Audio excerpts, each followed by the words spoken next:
Okay, so get this right.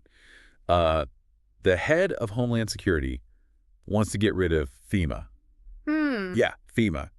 The folks who show up after, like hurricanes and earthquakes and all those big disasters. Right. Crazy, right? Especially with all the crazy stuff happening lately.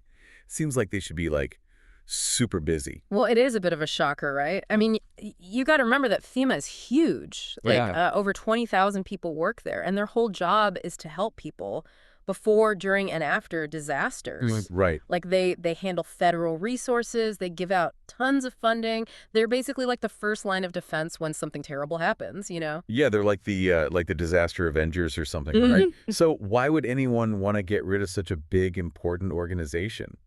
Well, that's a debate, isn't it? Yeah. Some folks are saying that, sometimes local officials can actually respond way better than a huge federal agency. Huh?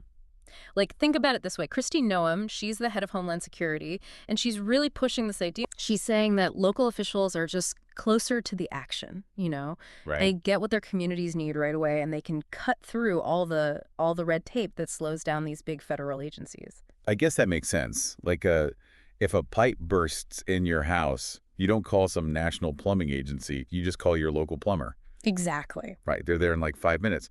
But wouldn't getting rid of FEMA, like completely, wouldn't that mean that we would lose a lot of money for disaster relief? That's the big question, right? It's a huge concern. I Yeah. mean, FEMA manages billions of dollars in disaster relief funds. So if they're gone, like, where does all that money go? Who handles it? Yeah, good point. And then, what about those massive disasters, the ones that span like multiple states, Oh, yeah. like hurricanes? FEMA is essential from making sure everyone is working together, that the response is unified, across all the different states. Yeah, because I mean, you can imagine if each state had to just fend for itself during like a mega disaster, right? I feel like it would turn into a competition for resources. Well, yeah, absolutely. It could easily turn into chaos, every state for themselves, Yeah. right? And this whole debate really brings up a super interesting uh, like power struggle, Yeah. between the executive branch and the legislative branch, because Congress is kind of fighting back on this, saying, hey, hold on.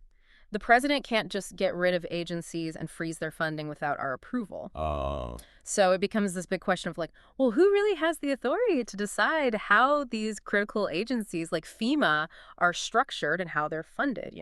yeah, that's a pretty heavy question. Hmm. But it is reassuring that Christine Ohm has said that President Trump wants to work with Congress Right. to make sure people are still taken care of, even if FEMA is restructured. Absolutely. That's the key takeaway here, right? Like, Right. even if the plumber changes, you still need someone to fix that leaky faucet?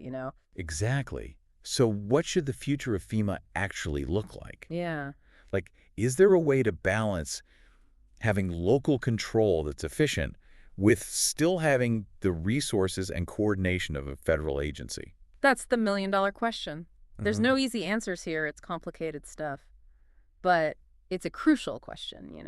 It really makes you think. This whole deep dive has given us a lot to think about. Like, what if we could use like technology to connect people who need help directly with local volunteers and resources, in real time?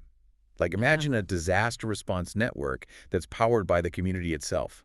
What do you think? Could that work? That's an idea worth exploring for sure. Definitely. So if you want to learn more about all this and see some potential solutions, check out the links in the description below. And don't forget to subscribe. Yes, subscribe so you don't miss out on our deep dives into like the most important and interesting topics out there. We'll catch you on the next one. See ya.